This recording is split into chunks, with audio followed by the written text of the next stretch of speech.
Yo. So I've spent a ridiculous amount of time in both the new world closed and open beta, and I think I've stumbled upon a class that is a little bit special. This is one of the only builds in the game that I've seen have true one-shot potential. When I started out in the closed beta, I wanted to go for a class that was kind of like a traditional DPS. I knew that PvP would come into play later in the game, but I decided to focus on PvM to begin with. And the fact that I spent most of my time moving around the world from quest to quest, from objective to objective, meant that I've got a very high mobility and insane damage PvP class for you. This class consists of the Fire Staff and the Rapier, with emphasis on light armor for that extra damage buff. And before I get into it, I want to say that if you are thinking about using this class, it is a bit of a late bloomer. Trying it in the open beta, it struggles in the early levels up to around about 25, and then really comes into its own. Also, be sure to join me over on my Twitch channel, where I'm going to be streaming the first 7 days of New World non-stop. I don't think I'm prepared for this, but we'll see. So I think we're going to get straight on with it. If you do enjoy the video, please do leave a like. If you want to see more like this, subscribe as well. But let's take it away.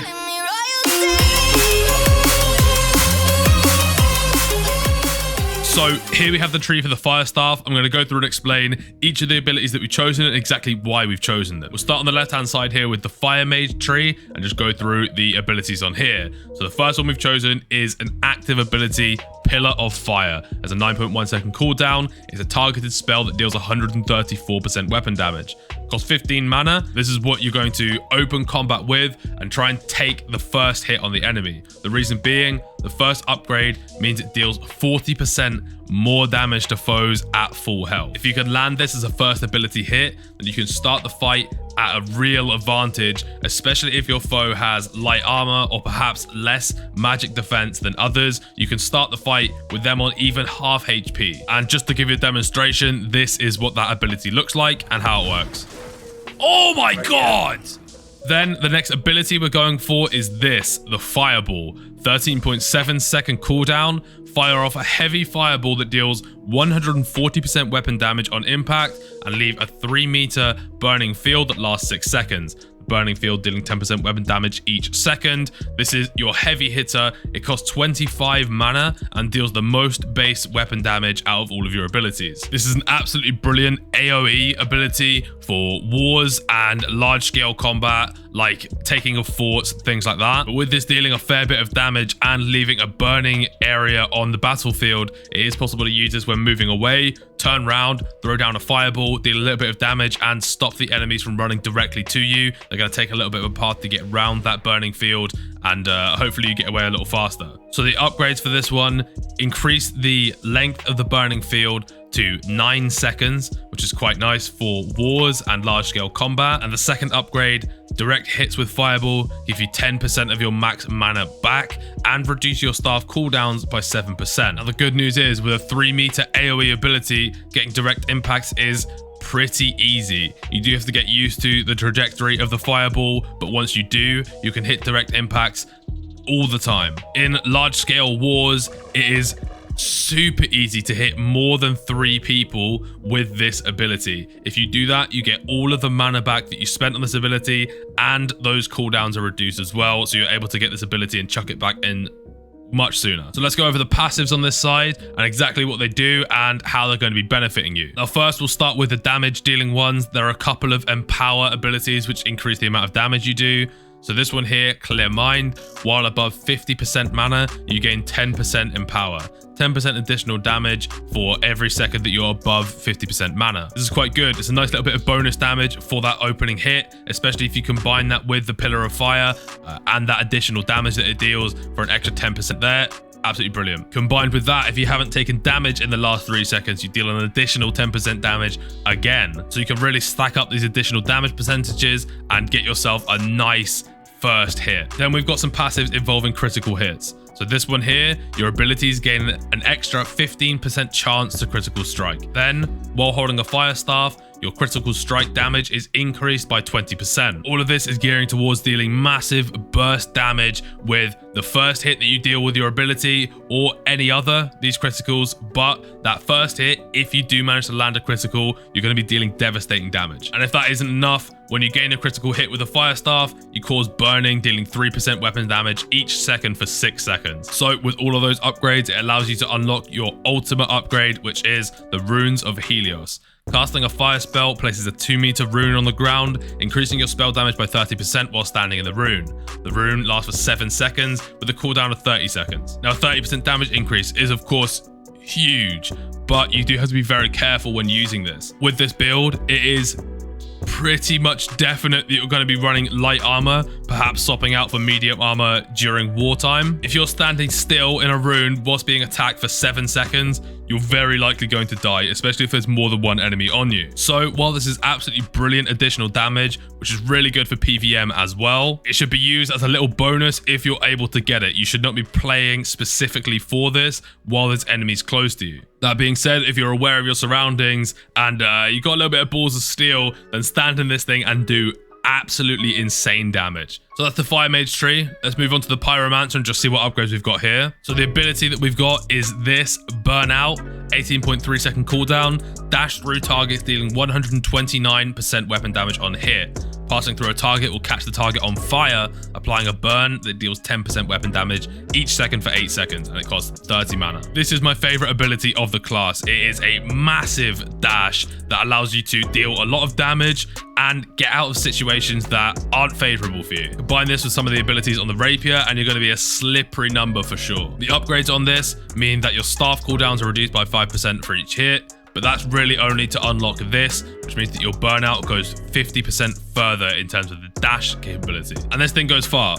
Those that played the beta would have seen this ability in the field, and it is always surprising to the enemy exactly how far this thing can go. It's really good to be used as a little bit of a finisher. If your abilities have got the enemy very low and the enemy starts running away, you can use this dash to catch up, hit into their back, and just do that final little bit of damage to take them out. So let's have a look at the passives as well. These first two were unlocked so that we could get burnout, but they still could be useful. When holding a fire staff and below 50% max health, damage is increased by 20%. If you do go below 50% max health, my advice will normally be to try and get out of there as quickly as possible. With light armor, your defense is so low. If you're below 50%, you're normally one shot, so just leave as soon as possible. Could be useful in a pinch, but I never found myself playing for this. Then we have Let It Burn. This means that whenever you deal burn damage, you gain 10% fortify for 2 seconds. Now, with some of the other passives coming up, you will be dealing burn damage a lot. So this pretty much means that once you're in combat, you're gaining 10% fortified for the entire battle. Damage mitigation is not something that this class is good at, so you will still be weak from enemy damage, but this may help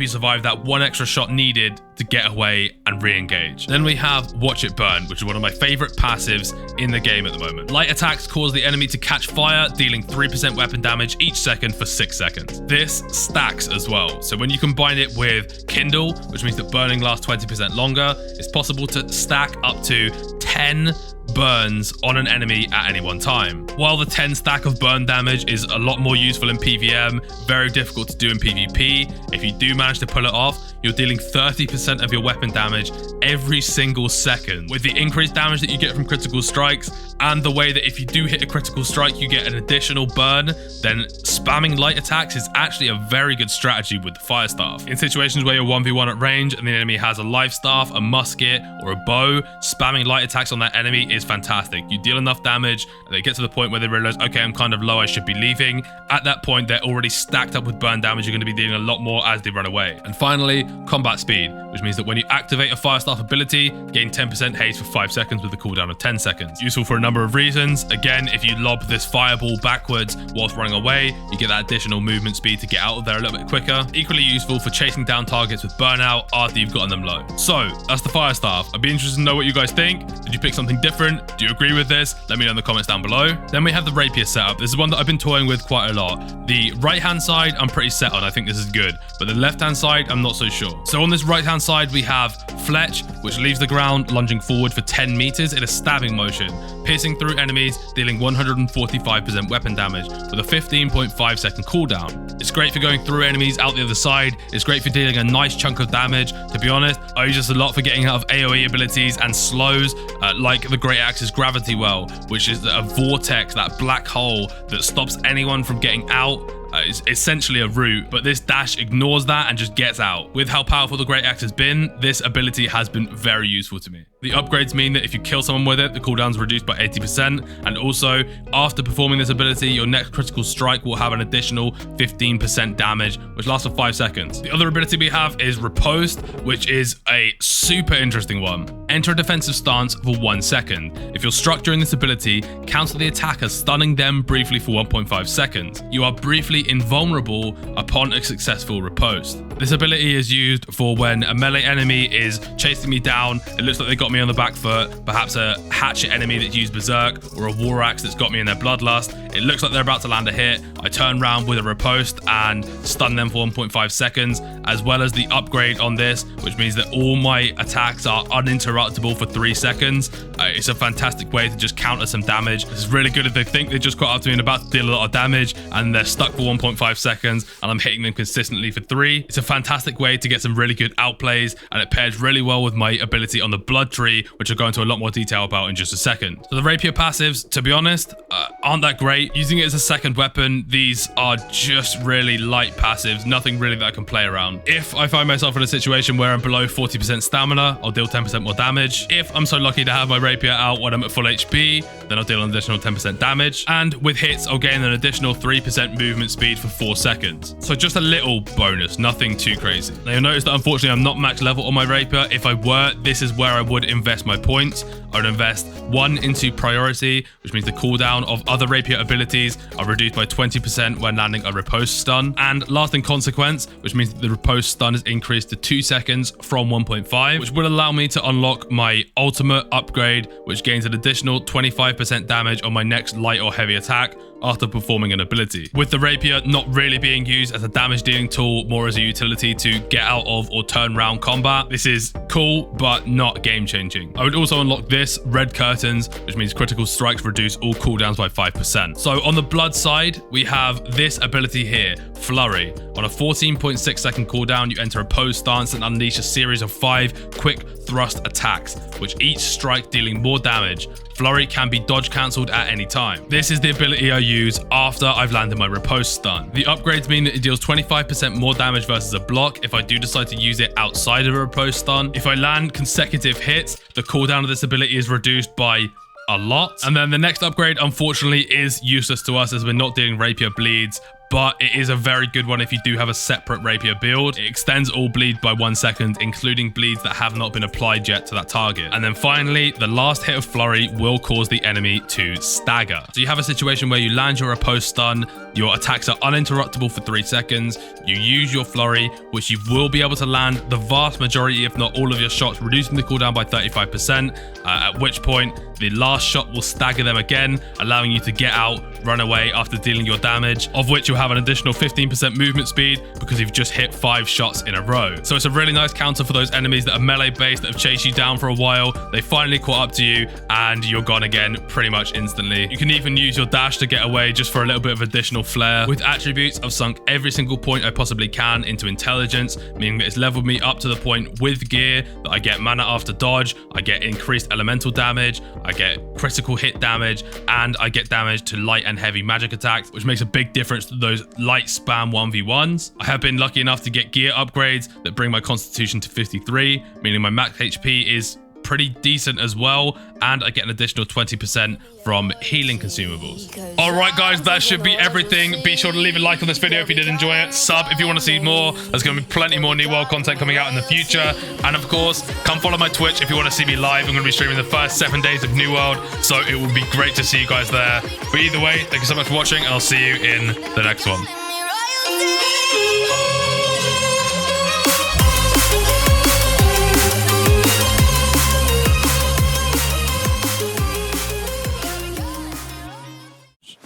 With the sheep. What? I should fuck the sheep for that shit. Oh, get sniped. Let's go to my fucking montage.